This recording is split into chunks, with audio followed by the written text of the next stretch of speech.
রাত অনেক, রমজান মাস, একটা অভিযোগ আসছিল। গ্রাহকের কাছ থেকে লোকেশন জানতে চাইলে গ্রাহক নিজেই বলে যে ভাই অনেক রাত হয়েছে, এখন আসতে হবে না, আপনারা সকালবেলায় সেই অভিযোগটা সমাধান করে দিয়ে যান। কিন্তু চিন্তা হলো যেহেতু রমজান মাস, গ্রাহক সেহরি খাবে এবং সে প্রেক্ষিতে এই ট্রান্সফর্মারের আওতায় 10 থেকে 12টা গ্রাহক আছে, তারা বিদ্যুৎ বঞ্চিত হবে। তো সেই প্রেক্ষিতে আমাদের কাজই তো হচ্ছে গ্রাহক সেবা দেওয়া, এবং আমাদের মূল লক্ষ্যই হচ্ছে গ্রাহককে নিরবিচ্ছিন্ন বিদ্যুৎ সেবা দেওয়া। রমজান মাসে গ্রাহক যেন 24 ঘন্টায় বিদ্যুৎ পায়, সেটাই আমাদের মূল লক্ষ্য ছিল। তো ট্রান্সফরমারের সমস্যা ছিল, X2-তে নিউট্রালের সমস্যা ছিল, লোড সংযোগ ছিল। তো সেটা আমরা 40-তে উঠেই সমাধান করে দেই এবং নিচে এসে আমরা ট্রান্সফর্মারটা চালু করব। তো পিছন থেকে গ্রাহক বলতেছিল যে ভাই এত রাত করে আসার কোনো প্রয়োজন ছিল না, এটা একটা ছিল নদীর মাঝখানে। তারা বলতেছিল এই নদীর মাঝখান দিয়ে আসতে অনেক কষ্ট হয়েছিল, তারা কিছুই করার নাই, গ্রাহককে বিদ্যুৎ সেবা দিতেই হবে এবং আমাদের প্রতি তাদের একটা ভালোবাসা জন্মাবে।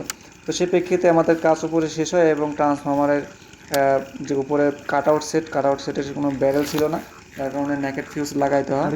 কারণ পুরো ফিডার শাটডাউন নিলে অনেক গ্রাহক বিদ্যুৎ থেকে বঞ্চিত হতো, সেই প্রেক্ষিতে উপর থেকে ফিউজ কেটে নেয় এবং নেকেট ফিউজ লাগাই দিয়ে আমরা বিদ্যুৎ দেওয়ার চেষ্টা করি।